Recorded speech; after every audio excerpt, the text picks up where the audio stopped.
Jason hasn't slept in 3 nights. At 52 years old, he lost his job, accumulated debts, and hides from his family that he's about to declare bankruptcy. In the US, millions like him face not only financial ruin but emotional collapse. This series reveals the invisible side of the crisis, how the burden of debt affects the mind, paralyzes decisions, and destroys lives. Real stories, alarming data, and possible solutions. The truth no one wants to face. It was the middle of the night in Cleveland, Ohio, and Jason stared at the ceiling as if expecting some answer to emerge from the dark, damp stains. The clock blinked 3:12 a.m. mercilessly.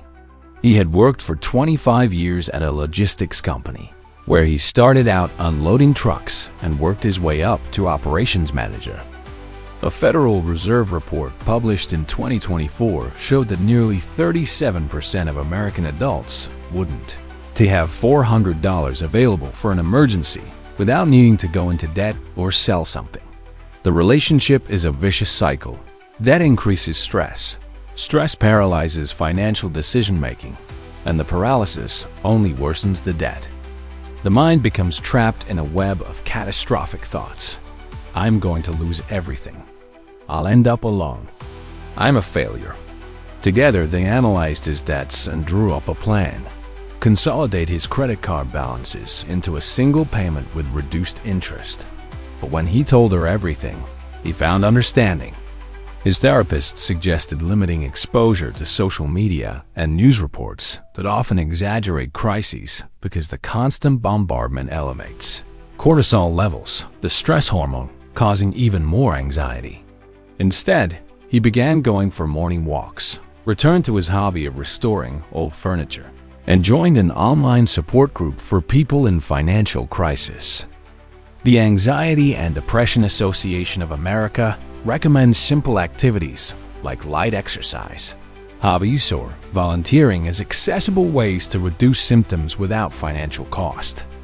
She was frightened, of course, but she didn't turn her back on him. He managed to negotiate his medical bills, reduce his monthly credit card payments, and return to work, even if in a lower position, but with a steady salary. But, as Jason learned, there are always doors that can open, even when everything seems shut. Seeking help, talking about the problem, and creating a plan are more than financial advice. They are acts of courage that can save not just one's assets, but one's life. In the United States, where the culture still excessively values financial success as synonymous with personal worth, stories like Jason's is proof that no one is immune, but everyone can have a chance to start over as long as they accept that mental health and financial health go hand in hand. More importantly, he can now sleep 4 nights in a row without waking up with his heart racing. He discovered that going bankrupt isn't just about losing money. It is about losing the sense of control over your own life. And he also discovered that rebuilding mentally is the first step before rebuilding financially. Studies from the Money and Mental Health Policy Institute revealed that families who talk openly about debt are 50% less likely to develop severe symptoms of depression. And there's data that explains the emotional impact of secrecy. When someone hides debt, they tend to withdraw socially, which intensifies feelings of guilt and hopelessness. Request a temporary pause on his mortgage payments and prioritize only essential debts until his income stabilized. Seeing everything laid out on paper was a shock, but also a relief. The counselor explained that over 67% of people who engage in formal repayment plans report an immediate improvement in mental health because the simple act of knowing there's a strategy reduces the fear of the unknown. Jason described it as feeling like he was drowning slowly, with water rising up his neck, unable to see where the surface was. Among people over 45, the emotional impact is even harsher. 49% report feeling extreme shame when talking about debt. It was in the office of a community psychologist that Jason first encountered cognitive behavioral therapy. The therapist taught him how to interrupt destructive thoughts using the method of the 5 questions, which he repeated like a mantra whenever fear crushed him. Is what I'm thinking a fact or an interpretation? Is there real evidence? Am I generalizing? What would I say to a friend in this situation? What practical action can I take right now? This simple exercise brought him small islands of clarity amid the turbulent sea of anxiety. And that shame runs deep. Jason spent months hiding collection letters, deleting emails before his wife could see them. He came up with excuses for the lack of money, pretending the girls couldn't go on school trips due to schedule conflicts. At night, he would cry in his car, parked on the street, until he could pull himself together enough to go back inside.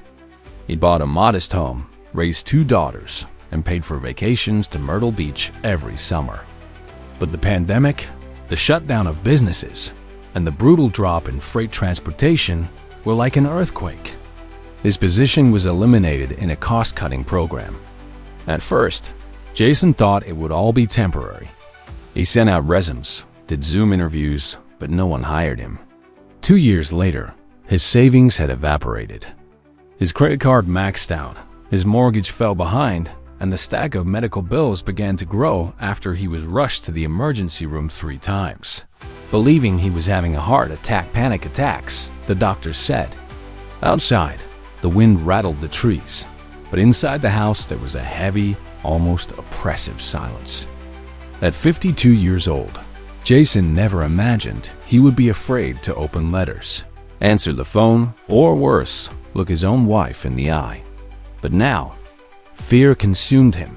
Fear of losing the house, fear of being seen as a failure, fear of not being able to climb out of the abyss into which he was sinking. Before, he took pride in every achievement. And it wasn't just him. Silence is deadly. The National Institute of Mental Health points out that adults experiencing financial hardship are nearly twice as likely to develop severe depression. Yet, even at rock bottom, there are ways forward. At the same time, Jason sought financial help. He reached out to the National Foundation for Credit Counseling, which connected him with a specialized counselor. Another crucial step was talking to his wife. Jason spent hours rehearsing the words, certain she would leave him. Jason also learned something surprisingly practical: to reduce his consumption of alarming economic news. Today, Jason still lives with debt. The difference is that he's no longer imprisoned by it. Because in the end, debt isn't just numbers on a piece of paper. It has a weight that crushes the mind, destroys relationships, and steals hope. The sun was shining high in Phoenix, Arizona, but for 48-year-old Diane, it felt like the day was permanently overcast. The warm breeze drifted through the open window of her tiny apartment, carrying the dusty scent of the city. She worked from an early age, paying for her own education. By 30, she had bought her first house. At 40, she opened a small coffee shop, which for several years was her pride and joy. She couldn't even open the letters arriving in the mail, terrified of seeing court summonses. There, she discovered something she had never heard before: bankruptcy isn't a crime or a shameful secret, but a legal tool for starting over. That's when she read about Chapter 7 of the U.S. Bankruptcy Code. It was humiliating, but also liberating. Every debt carried a story. The loan she took out to save the cafe, the credit card used to pay overdue salaries, the money spent on online ads. Maria reassured her, explaining that once the process was initiated, creditors are legally prohibited from calling or sending collection letters, the so-called automatic stay. And that behind every debt, there's a beating heart, crying out for relief and hope. For Diane, that brought such immense relief that she wept tears of gratitude in front of her attorney. According to data from the American Bankruptcy Institute, people who file for bankruptcy report in 76% of cases a significant reduction in anxiety symptoms simply because the collection calls stop. This provision allows, in certain cases, individuals to wipe out debts without having to give up all their assets. There are exceptions, such as primary residences up to certain values or cars essential for work. The therapist she started seeing encouraged her to rebuild her routine, even with limited money. She began walking every day at Encanto Park, reconnecting with friends and writing in a journal where she recorded small victories. She was also advised to practice grounding techniques exercises to reconnect with the present moment, like touching cool surfaces, counting objects around her, or breathing slowly. The Anxiety and Depression Association of America recommends these techniques for panic attacks because they help the brain exit the state of constant threat. The United States courts reported that in 2023, more than 370,000 individuals filed for bankruptcy, with 60% doing so under Chapter 7. Her business debts were wiped out after the Chapter 7 process. She still has student loans, which weren't forgiven, but their payments are temporarily suspended. She's working as the manager of a small bookstore, and although her salary is lower, she feels proud of herself again. She discovered that bankruptcy didn't define her. It was merely a painful chapter in her story. And she also learned that mental health must be cared for as meticulously as any financial spreadsheet, because without it, there's no way to rebuild anything. For most, it was the only way to regain mental health. The National Endowment for Financial Education reported that 70% of people in default develop what is known as financial avoidance, a behavior of avoiding any contact with finances purely out of emotional dread. And paradoxically, it's precisely that denial that makes debts grow even more. But then the pandemic hit. The streets became deserted. Business dropped by 80%. At first, she tried to hold on. She sold coffee through delivery apps, reduced her staff, took out loans to keep paying the commercial lease. After several phone calls, she found an attorney, Maria Lopez, who treated her without the slightest hint of judgment. Maria explained that before filing, Diane would need to complete an online financial education course, something required by U.S. law that teaches how to distinguish priority debts from dischargeable debts, negotiate with creditors, and avoid credit traps in the future. To her surprise, Diane found that much of the course wasn't just numbers, but addressed how to cope with the psychological weight of debt. There, she heard for the first time the sentence that changed everything. Your life is worth more than any debt. But month after month, the hole got deeper.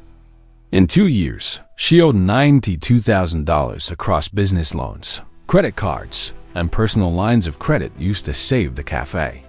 When she finally closed the coffee shop, she cried alone on the sidewalk as she watched a moving truck carry away the espresso machines she loved so much. Diane stared at her computer screen, watching the cursor blink in the Google search bar.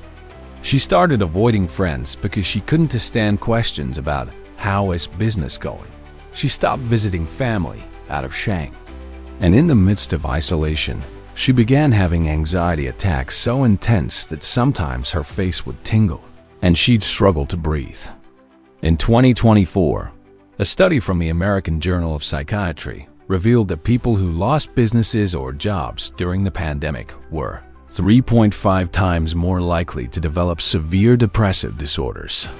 And another alarming statistic, women aged 45 to 54 were the most emotionally affected group, as in addition to the financial crisis, many carry family responsibilities, which increases psychological pressure. The question, typed and deleted dozens of times, was always the same: how to file for bankruptcy without losing your dignity. Her heart pounded so fast it sometimes felt like it might explode. It wasn't just fear of bills or collection calls. It was shame. Shame at having reached this point after a lifetime of trying to do everything right. Diane was born and raised in Tempe, the daughter of an electrician and a pharmacy clerk. Financial bankruptcy for Diane came with a devastating side effect: emotional bankruptcy. Diane was trapped in a vicious cycle. The deeper she sank into debt, the less strength she had to seek solutions. Salvation began one sleepless night when Diane stumbled by chance into an online forum for people who had filed for bankruptcy. Diane researched specialized attorneys and discovered that many offer free consultations or reduced fees for straightforward cases. During the process, Diane to detail her entire financial life, but Diane didn't just want to get rid of her debts. She wanted to feel alive again. Today, Diane lives in a smaller apartment, drives an older car, and still gets emotional when she remembers the coffee shop she lost. But she sleeps better. In the United States, where financial failure is still often seen as a mark of personal failure, stories like Diane's prove that starting over is possible, and above all, necessary to save not just bank accounts, but entire lives. In Houston, Texas, the sun blazed so fiercely over the wide streets that even the air seemed heavy. Inside a small room on the fourth floor of a commercial building, Marcus, 56 years old, struggled to keep his gaze steady on the computer screen. He grew up in a working-class neighborhood in Houston and learned early on the importance of owing nothing to anyone. The bank started sending notices about the possibility of foreclosure, and it is not only psychological. The prolonged stress caused by fear of bankruptcy significantly increases the risk of hypertension, diabetes, and even heart attacks. Marcus began suffering from chronic insomnia, rapidly losing weight, his face marked by deep, dark circles. At work, colleagues began noticing his disconnection. Some days, he couldn't even remember what day of the week it was. A legal process in the United States that allows the lender to take possession of the debtor as property if the mortgage is delinquent for more than 120 days. The monthly payment dropped from $1,780 to $1,050, which allowed him to reorganize his other debts. Additionally, Angela helped him enroll in a state fund that covers part of medical debts in extreme cases. The simple knowledge that alternatives existed gave Marcus back something he had long lost: hope. The National Foundation for Credit Counseling reported that 74% of people who seek formal help to avoid foreclosure manage to keep their homes. This disparity is explained by factors such as lower financial reserves, discrimination in access to credit, and greater job instability. He started walking every day in Herman Park, remembering good times with his wife without blaming himself for being alive. He rediscovered small pleasures, like cooking Texan recipes or talking with friends. The therapist emphasized that saving the house was important, but saving mental health came first. It was about housing counseling agencies, organizations approved by HUD. The house remains in his name, protected by the agreement with the bank. And that even when everything seems lost, there is always a door that can open, if only you have the courage to knock. The fear hasn't disappeared completely, but now he knows there are paths forward. He discovered that the biggest trap of financial crisis is isolation, and that asking for help is not a sign of failure, but the first stone to rebuild the future. That offer free or low-cost assistance to people at risk of losing their homes. Marcus kept the brochure for days, but one sleepless night he decided to call. He was answered by Angela, a counselor who, instead of starting with numbers, asked how he was feeling. Marcus cried on the phone. He hadn't cried since his wife's funeral. Marcus felt betrayed by the system. He took the system. He had done everything right, yet he was about to lose everything. One was the Home Affordable Modification Program, which allows temporary reduction of mortgage payments, extension of terms, or even freezing interest to give the borrower financial breathing room. There was also the option of forbearance, a temporary agreement that suspends payments for a few months. In 2023, nearly 1.5 million U.S. homeowners use some form of forbearance to avoid foreclosure. For Marcus, losing the house would mean losing the last piece of his wife. But at the same time, he couldn't even open the letters, much less answer the bank's calls. Just seeing the bank's logo on the envelope made his throat tighten. He worked hard, saved money, and bought a 3-bedroom house in a quiet neighborhood. He took pride in having kept all the bills paid on time for decades. But when his wife fell ill, everything changed. It was almost 3 years of medical treatments, physical therapy sessions, and expensive medications that his health insurance didn't fully cover. To make sure nothing was missing, Marcus began using credit cards and then took out personal loans. He promised himself he would pay everything back once his wife got better. But she never got better. She passed away in the summer of 2023, leaving Marcus not only devastated, but with an accumulated debt of $134,000, medical bills, credit cards, and mortgage arrears. But the letters danced before his eyes, mixed with the constant nausea that had plagued him for weeks. He worked as a security supervisor at a refinery, but that day he couldn't concentrate at all. The reason was in his email. Yet another notice from the bank informing him that his house was about to enter foreclosure. Marcus closed his laptop and rested his face in his hands. The distant sound of sirens outside seemed to come from another planet. He felt as if he were watching his own life crumble, unable to stop the fall. Marcus had always been the strong man of the family. That's when the house, the place he and his wife had loved so much, became the focus of the tragedy.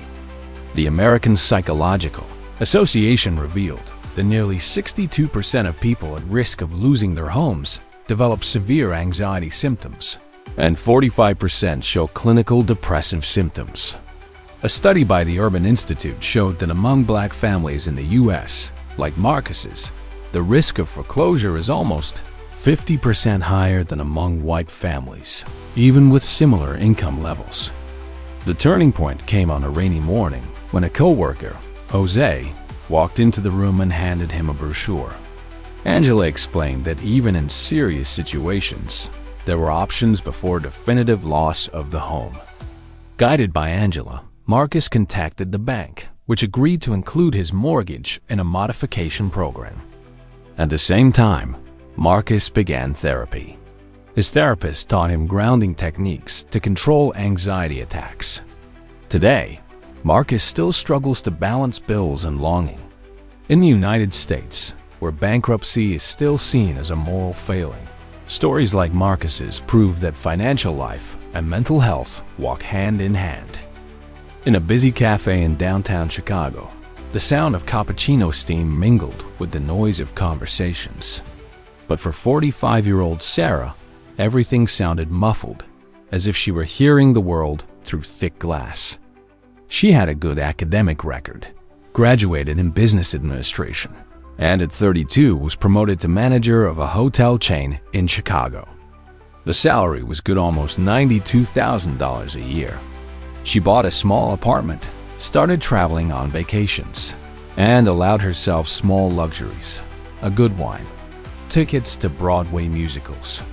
She avoided talking to friends, pretended on social media that everything was fine, posting old travel photos to hide the reality. The fear of having her wages garnished threw her into despair, but it was also the moment she decided to seek help. The DMP consolidates unsecured debts into a single reduced monthly payment, usually with much lower or even zero interest rates. They cut unnecessary expenses, renegotiated the internet plan, switched from a car to public transportation, and most importantly, created a minimum emergency fund. There, she heard stories worse than hers, but also witnessed victories. She learned that no one is immune to financial traps and that bankruptcy, although an extreme resource, is not synonymous with personal failure. She also started using simple techniques to control panic, such as deep breathing exercises, mindfulness, and writing down 3 good things that happened each day, no matter how small. Even saving $20 a month was a start. The counselor also recommended that Sarah begin therapy sessions. The collection calls have stopped while she continues paying the DMP. She's sleeping better and stopped compulsive buying. She still feels fear when thinking about the future, but now she knows there are paths forward. And above all, that she doesn't have to face everything alone. She discovered that often the greatest prison is not the debt itself, but the silence placed between pain and help. In a study by the Money and Mental Health Policy Institute, 70% of people who seek psychological support report less compulsive spending, fewer anxiety attacks, and better outcomes in financial reorganization. And that even when life seems turned upside down, there are always ways to regain control, step by step, dollar by dollar, day by day. Sarah, who had been paying average interest rates of 24%, managed to negotiate rates close to 6%. This drastically reduced her monthly payment. According to the National Foundation for Credit Counseling, people who enter a DMP save an average of $167 per month, which often makes the difference in avoiding bankruptcy. She found a free financial counseling service online from the city of Chicago, the Financial Empowerment Center, which offers sessions with financial counselors at no cost. There, she met Amanda, a counselor who treated her with respect without any hint of judgment. The National Endowment for Financial Education estimates that 68% of people with high debt hide their true financial situation out of shame or fear of judgment. But silence, in practice, increases suffering. The cycle is cruel. The greater the stress, the greater the tendency to compulsively spend on small reliefs like Sarah, who started buying online during panic moments, accumulating clothes and items she never even took out of the boxes. Everything seemed stable, until the pandemic arrived, bringing with it the perfect storm. Sitting alone, she absent-mindedly stirred her cold coffee in a clear cup with a spoon. She watched people come and go, laughing, talking on their phones, making plans. And she wondered, with a tight chest, how does everyone keep moving on while she was sinking into debts that seemed endless? Sarah had always been organized. She grew up in the outskirts of Milwaukee, the daughter of a carpenter and a seamstress. In a few months, hotel occupancy plummeted to less than 10%. Sarah was laid off, along with hundreds of colleagues. At first, she thought it would be temporary. But as the months dragged on, she found herself without a steady income. To pay the condominium fees, she kept using her credit card. Later, she took out a personal loan to pay the minimum balances. When she found another job 2 years later, she was earning 40% less, and she carried $68,000 in debt, including sky-high interest rates that devoured nearly all her income. At night, she lay in bed with her heart racing, tormented by the question, "Am I heading toward bankruptcy?" In 2024, data from the Bureau of Labor Statistics showed that women aged 40 to 50 were among the groups most affected by job loss during the pandemic, and many still haven't returned to their previous standard of living. Among these women, nearly 58% reported suffering from severe anxiety linked to financial issues. According to the American Psychological Association, Sarah began waking in the middle of the night with a tight chest, sweaty hands, and such an intense panic that she thought she was having a heart attack. She went to the emergency room twice, where they told her it wasn't her heart but extreme anxiety. The financial crisis stole not only her peace, but her self-esteem. Sarah, once so confident, began feeling incapable.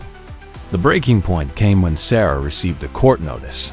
A credit card company was suing her for non-payment. Amanda explained that Sarah could benefit from a strategy called the Debt Management Plan, offered by non-profit organizations. At the same time, Amanda helped Sarah draw up a realistic budget. Sarah, who once felt ashamed to talk about money, began attending an online support group for women in debt. Today, Sarah still has debts but is no longer being sued. In the United States, where bankruptcy remains surrounded by stigma, stories like Sarah's show that it's not just about numbers, but about people. In the gray cold of Portland, Oregon, Linda, 50 years old, watched the rain slide down the window of the apartment where she lived alone. The constant sound of water was a silent companion to her thoughts, which stirred like internal storms. After years working as an administrative assistant at a technology company, Linda had been laid off during a restructuring. Unemployed and with nearly depleted savings, she faced the painful reality of debts growing every month. But what hurt her most wasn't the dollar amount. It was the suffocating feeling that she was lost, not only financially but emotionally. She also joined support groups where she could share her anguish without fear of judgment. To that end, she participated in workshops offered by local organizations, providing free professional training courses and guidance for re-entering the workforce. Over time, she secured a part-time job as a virtual assistant, which allowed her to earn extra money to supplement her debt repayment plan. Data from the U.S. Bureau of Labor Statistics indicate that professional retraining programs have helped thousands of middle-aged people return to the job market with greater confidence and self-esteem. Ignoring this connection can be costly, not only in money but in quality of life and hope. And it is this often silent hope that drives those who decide to fight one day at a time to rebuild not only their finances, but their very lives. The sense of community and belonging was crucial to breaking the isolation cycle. But step by step, with psychological and financial support, she began to regain control of her life. She discovered that bankruptcy was not an end, but a difficult new beginning that required courage to look inward and outward, seeking help where before there was shame.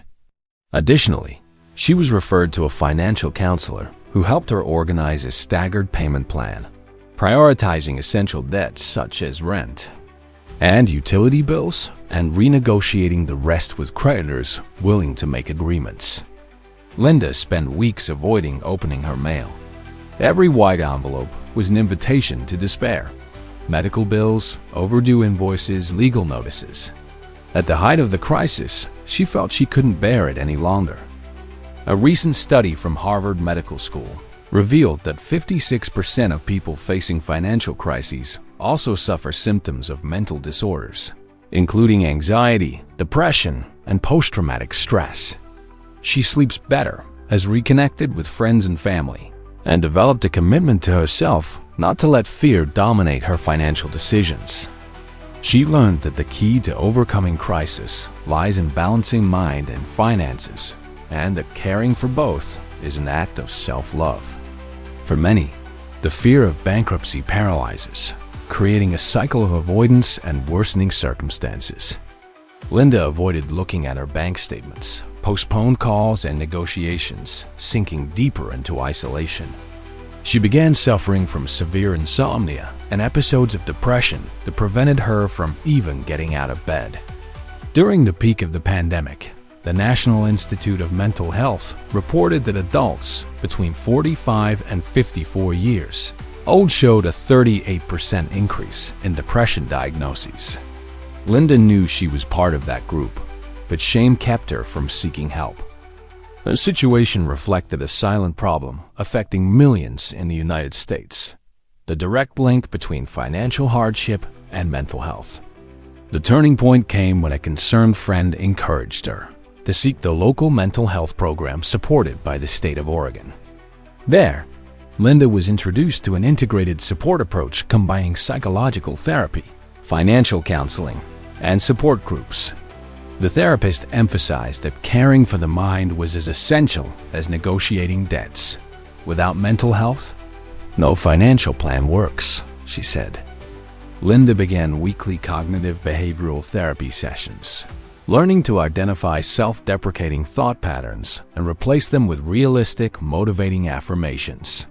However, Linda also faced the challenge of rebuilding her income. The process was not easy.